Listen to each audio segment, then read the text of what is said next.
Hello, everybody. Welcome to Student Spotlight, a web series where we ask students about their experiences at UWM and abroad. Today, I am hosting Dr. Jessica L. Skinner. Jessica recently graduated with her PhD in anthropology this spring after she successfully defended her dissertation entitled Bodily Memory in Digital Space, Personalized Bioarchaeological Research and Musculoskeletal Modeling at the Milwaukee County Poor Farm Cemetery. Jessica has had a stellar career at UWM. She has received numerous awards, including the UWM Graduate Student Excellence Fellowship, the UWM Distinguished Dissertation Fellowship, and the UWM Distinguished Graduate Student Fellowship. She has served as a teaching assistant, president of the UWM chapter of Lambda Alpha, and editor-in-chief of Field Notes. Since graduation, Jessica has accepted a postdoctoral research fellow position at the Mayo Clinic, which we will be asking her about later in this episode. Jessica, thank you so much for being here and congratulations. Thank you so much for having me. I'm honored to be here. Well, let's get right into it. Jessica, what inspired you to get your PhD in anthropology and why did you choose UWM? Ooh, that's a good one. I actually kind of have a two-part answer. So I first became interested in pursuing anthropology as a career in the very end of my undergrad, which I was actually getting in journalism. I was taking some of the forensic anthropology classes that Dr. Fred Anapol was hosting at the time. And if you ever had him as a professor, he can be a bit gruff, a bit, he'll tell you like it is. But a couple times he said, hey, you have a good eye for this or that. And I really, the thing that throughout has sort of been the thread of why I wanted to be here and why I wanted to pursue this line is the possibility of being able to help people through the solving of these sort of identity puzzles that we get, whether that's in the archaeological record or if it's in a forensic anthropology setting. You're piecing together information to figure out who somebody was and enabling the determination of their identity from that information. You're enabling them to potentially be reunited with their family through that information, and provide closure. And I think that that is really important. And I think that it's work that I would never be sick of doing. So that was sort of the introduction to it. And then I decided to continue on after my MS and pursue a PhD because of the work that I was doing with Dr. Patricia Richards in the Archaeological Research Laboratory. So Dr. Patricia Richards has this project heads this project called the Milwaukee County Poor Farm Cemetery Project. And the goal of this project is to analyze and identify the folks that were buried in the Milwaukee County Poor Farm Cemetery. This is a cemetery that was in use from 1888 to 1925. So people who were buried there have living relatives and people who care about them. And so the sort of goal of reincorporating them into our community and into the community, if we can, that they came from, through the restoration of personhood and of their identities, if we can, is, I think, a very important and heart-centered goal. It's very much compassionate archaeology. It's not archaeology for the sake of research. It's not archaeology for the sake of, profit ever. It's archaeology for the sake of the people that were buried there and the people that we might be able to reunite them with. So I got very lucky and was able to work on the 2013 post-doc side of things. So I was working in the lab as a stabilization tech, and then was able to actually work as a skeletal analyst in 2013 and later in 2013. And then after that, sort of the rest is history. Working with these people really inspired me to do everything I could for them, to continue on to a higher level of anthropology. And I was hooked from that moment on.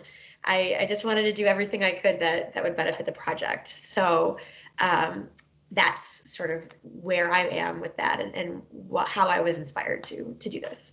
Well, I can tell by the way you're speaking about your project that you really care about it and that you really do care about the individuals that you're working with. And it's nice to see that level of compassion put towards archaeological work, where we haven't really seen it in the past. And that's been a major criticism of the discipline. So it's really nice that you and your colleagues that are working on this project really take an effort to put that compassion into your work. Besides your project, what did you really like about UWM? Like, what were some of the things that, kept you there or kind of made you happy while you were getting your degree? So I would say that almost everything about UWM that kept me here resides in the department. And I think that one of the biggest things is how our department runs as far as, inter-subdiscipline collaboration, interdepartmental collaboration. The goal of the department is to be very collaborative, and I had throughout my MS and then in my PhD professors who had nothing to do with my subdiscipline going, oh, I think you're really good at this. How about you pursue this avenue of research? And really sort of supporting my scholarly endeavors, which was very cool. And then on top of that, and this is something that I see done by many of the professors in the department, especially, like Dr. Arnold. I see that a lot with her, with Dr. John, Bob, all sorts of really great senses of community amongst the students of particular PIs.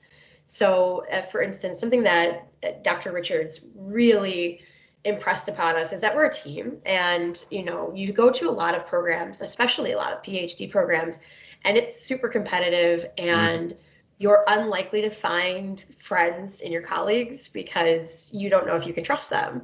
And not only have I been able to find friends within my cohort of students that are mentored by Dr. Pat, but I've also been able to be so incredibly inspired by my colleagues that are also mentees of Dr. Pat. So, one example, three of my colleagues that I just think are absolutely incredible, Dr. Shannon Frere, Dr. B. Charles, and soon to be Dr. Catherine Jones.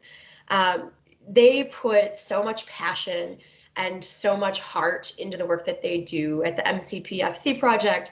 And, two of them have graduated and gone on, yet none of them have abandoned the project.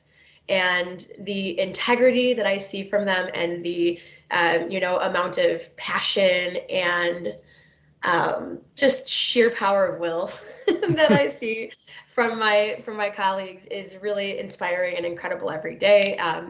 And so it was easy to be inspired to do well because I'm surrounded by all these amazing people. So.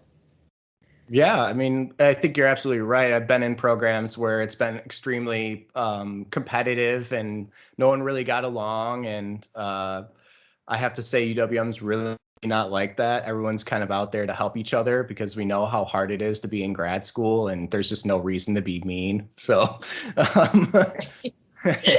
I totally know what you mean. I totally know what you mean. But it is grad school and it is really challenging and it can be really hard and it can beat you down. So, what are some of the challenges that you faced in grad school, and what's some advice that you have for future and current students? That's a great question. Um, I will say that going through the last year of my PhD during a pandemic was not great. Wasn't my favorite thing. But I mean, everybody who's gone through it knows what's up with that. So I won't go into that. Yeah. I would, that's just, we've all been through it. We get it. Uh, But I would say that protecting your mental health is very difficult in a grad program. And so I would say, make sure when you go in that external to that grad program, like, yeah, it's great if you have people in there that you can work with and that you care about, but have a support system that's really strong, that's going to be able to keep you afloat. Make sure that you don't give up on all your hobbies, even though it's very hard not to, and do things that protect your mental health, because I would say that, not just even, from a depression, anxiety standpoint, but, you struggle with, and not even just mental health, but everything is a bit harder. You're in a liminal space for that entire time, Liminal and you space don't is a feel like a real great way person. to describe it. Yes. So you don't really make, the money that a real person makes. You don't really have the level of free time that a real person has. Real person. We're all real people, but you just have this sort of liminal existence for a while, and it can be really tough on you, on your physical health, on everything. So just if you can set up boundaries and make it so that, hey, I actually force myself to give myself an hour for exercise every day. Little things like that really add up and make a huge difference. So Yeah. Yeah. And that getting can easier be said than done though. Yeah, and that that kind of thinking should be brought into post graduation too. You know what I Yeah, mean? oh, absolutely. Because I know a lot of professionals out there that work really, really hard, and they don't really give themselves the time to be human or just to be themselves, and it can really drag on you. So it's really important when you're in grad school, especially in grad school, when you have a lot of self-confidence issues. You're learning a lot of new things for the first time, and it's easy to feel like you're stupid, but you're not stupid. You're just learning, and that's you have to get used to that feeling of not knowing everything, which is Oh, really hard, absolutely. especially for those, And that goes way past the PhD program too, right? I mean, starting my new job, I'm going, oh, okay, so I'm learning this. Okay, Yeah. it's gonna be fine. You're constantly learning, and then also, especially in archaeology, you got to get comfortable with being wrong sometimes, which Oh, that's yeah. really, Mm. really uncomfortable. But it's so important. Oh man, that's funny. All right. Well, you've already kind of touched upon your dissertation research, but what were some of the biggest questions you were really trying to answer, and what kind of clues were you looking for to help you answer those questions? Thank you for asking that, because I could talk to you about this forever. I promise not to, but um, so obviously I focused on bolstering putative identifications for folks in the Milwaukee County Pork Farm Cemetery. I went Because around these are it people a that bit. weren't buried with, their driver's license or passports next to Right, them. They didn't have headstones either, right? right. So there was So barely actually, any kind of identifying, things with them, except for some of the clues that you're about to tell us, right? exactly. Thank you for bringing that up, because that's something that's so important. And, sometimes you get really lucky, like in Spitalfields, and you get an excavation of a burial site where they actually have nameplates on the coffins. But that's a pretty much once in a lifetime thing. And, and in the case of the MCPFC, the acts of erasure were actually intentional. So what we see is, sort of this institutional forgetting that happens on the scale of the Milwaukee County institutions. It was inconvenient for there to be a large cemetery there. They wanted to build a nurse's residence. So actually, many of the burials were destroyed not even 10 years after the cemetery ceased to be used. And so, we see a lot of areas where the burials are impacted by historic construction and infrastructure and things like this. So not only, do we not have identifying information to begin with, but we also have, some folks that, their existence was basically obliterated off the face of the planet because of historical construction. So that's kind of what we're working with here. And then uh, we're very fortunate, though, in different ways. So we have something called the Register of Burial. And this is the book in which they kept track of everybody who was buried at the Poor Farm Cemetery, when they were buried, who they were, who their family members were, what month it was, though we found that to be a little bit off. And unfortunately, the burial register doesn't go so far as we can tell yet, in a consistent order throughout. So there are some patterns of how things are entered in there, but then they sort of change and disappear as different people take on the task of, filling out the register. So we have this very useful but inconsistent historical information. And then we've got, the individuals themselves. And the body is an absolutely incredible repository of life experience and the information that's just down to day-to-day living. Broken bones, osteoarthritis, infections that you might have had, all of this ends up getting written on the bone. And so I was very interested in what skeletal conditions might be severe enough to send somebody to county hospital. And then, once we were able to use some newer technology to narrow down that condition, cross-reference it in the hospital intake records. I thought this is a great way to see a glimpse into who that person is. Because, how we walk, we spend about 70% of our lives walking. We do it every day. It impacts our skeleton in, a multitude of ways. And it's very much this dynamic living feedback loop, right? We're constantly walking, we're constantly doing stuff, and our skeleton is constantly changing and adapting to that. So I thought, what a better way to get a glimpse into who somebody is and to get at some of that medical information than to try to do a personalized musculoskeletal simulation. So we were very fortunate to work with Derek Counts out of Art History and Kevin Garsky, who actually was here in the anthropology department, has graduated. He was very gracious and trained me on the machine and everything like that. But we worked with them to use a structured light scanner. And we used the structured light scanner to create high resolution 3-dimensional scans of the remains. Now, we only focus on the lower limbs because that's where we're going to get the most information about walking, but also because that is sort of a good starting point for a lot of this other information that we might be able to get later. So we were able to sort of recreate how these people walked via a very cool, and the timing worked out really well. It's a pipeline that was just published this past year. And so we would have been using a slightly older pipeline from the same research team, which would have been fine. Oh, gosh, sorry. So the pipeline is just a workflow for creating a musculoskeletal model. Okay. And the musculoskeletal model, just to kind of sum that up, is a representation of a person's walking gait. Now, in the past, when you would create these models, our technology was fairly limited. So you would basically create idealized shapes for the joints. So a sphere for your shoulder or a cylinder for your knee.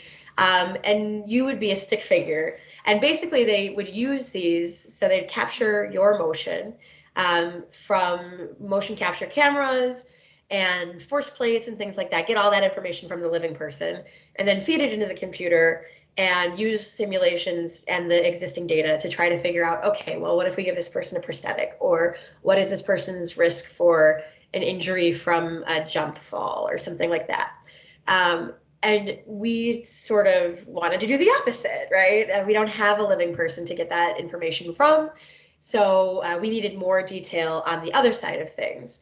And this pipeline was very exciting because it uses statistics, of course, to I know, right? I was like, I'm done with stats. And then nope, I had to do more ridiculous stats than ever before. So, and of course, you're never done with when you stats. do stats and they come out good, you feel great. It's chef's kiss. You feel like a genius. You're like, It's very yes, of exciting. course. Wow, it makes so much sense. Yes. That's exactly the experience. You're sweating and crying until that point, and then when it happens, Yeah. it's just, oh well, yes, of course, this is perfect. Absolutely.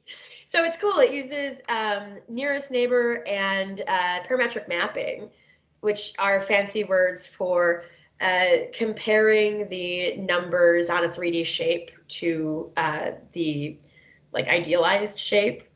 And then it just maps that shape onto the idealized shape. So instead of just a plain old sphere, you have a sphere in the shape of someone's real shoulder.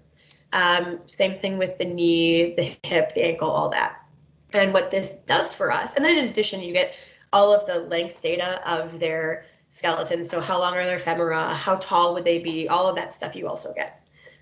So you take all of that, and what it gives you out is, a very close approximation of that person's articulated skeleton and how it would have functioned as they walked, which is very exciting and it's pretty much unheard of. And the best part is that it's open source, meaning that you can figure out how it works, you can change it yourself, and anybody can freely use it, which is also very exciting. No copyright issues. Well, it's copyrighted, but you're allowed to still use it. You just have to cite it. So very exciting stuff for that. Yeah. And yeah, like when the first time I actually got one to work, I think I did cry because I was so happy. And also, it's just so kind of unheard of. People, as I was going around and I was talking to various professionals about this project, they're like, but you want to do what now? So finding somebody who was doing something similar to what I was doing was very thrilling. So then, we're able to get these simulations of these individuals' gaits and sort of, see a glimpse into their lived life, 100 years later, and then use that to compare against the literature that currently exists about various injuries and skeletal conditions and things like that, and go, okay, so do the forces that are happening at their joints match up with the clinical literature of the the issue that we think we see going on here? And that's really exciting for a couple of reasons. When we're working in bioarchaeology, we don't see a lot of overlap between bioarchaeology and living clinical studies.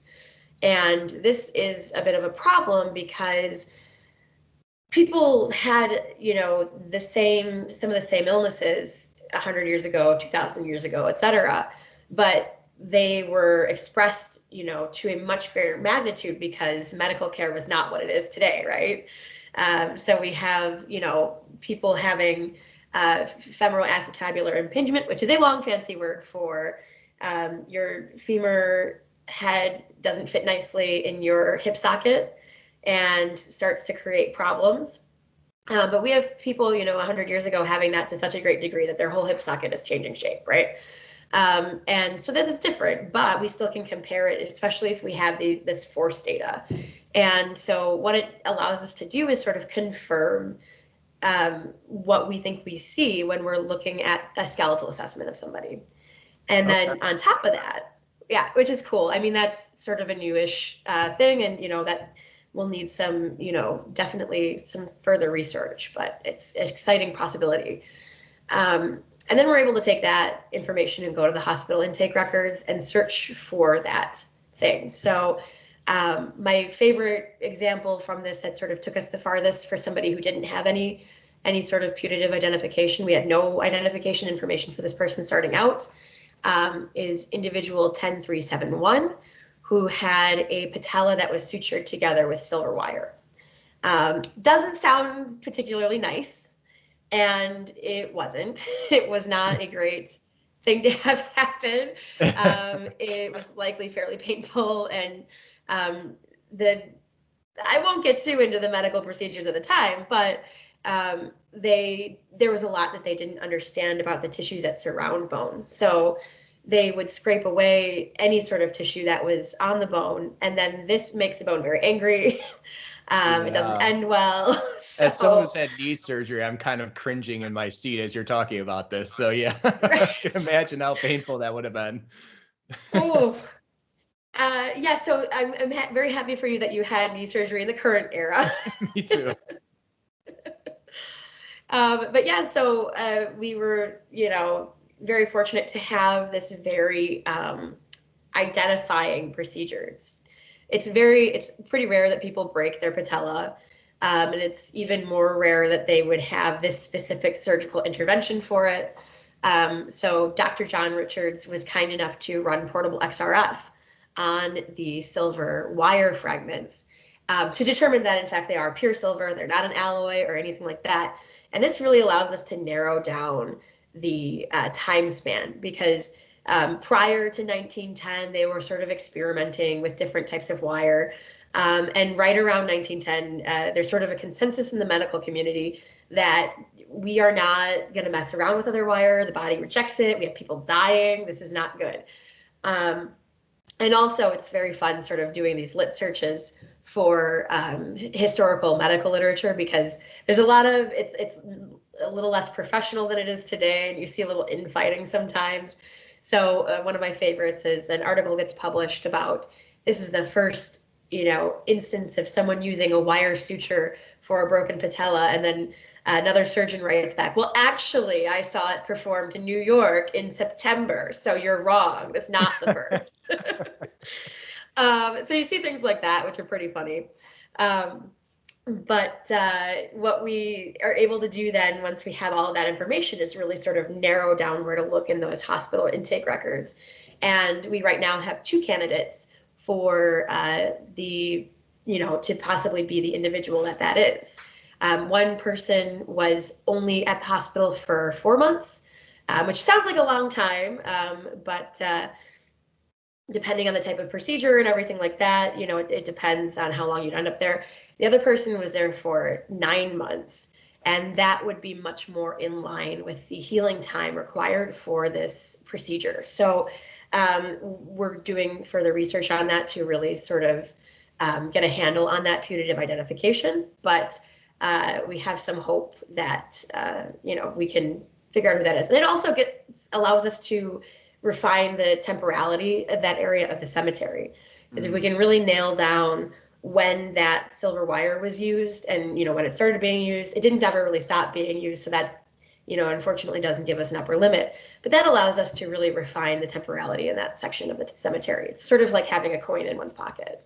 Yeah. Yeah. Well, what a fascinating collection of evidence that you use to kind of tell this story. And it's like part science, it's part history, it's, part, humanistic kind of thinking about the past and detective work. It sounds really fun. And it sounds like a great project. Well, now that you're graduated, you have a new job. You have a new future. So tell us a little bit about what you're doing next. So I was offered a postdoctoral research fellowship at Mayo Clinic in their research facility in Scottsdale, Arizona. Okay. And yeah, so the weather is a big change.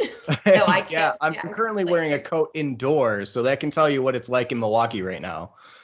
Yeah, I heard it was rainy and cold and gross. I'm so sorry. Yesterday it was beautiful, but today, same old Milwaukee.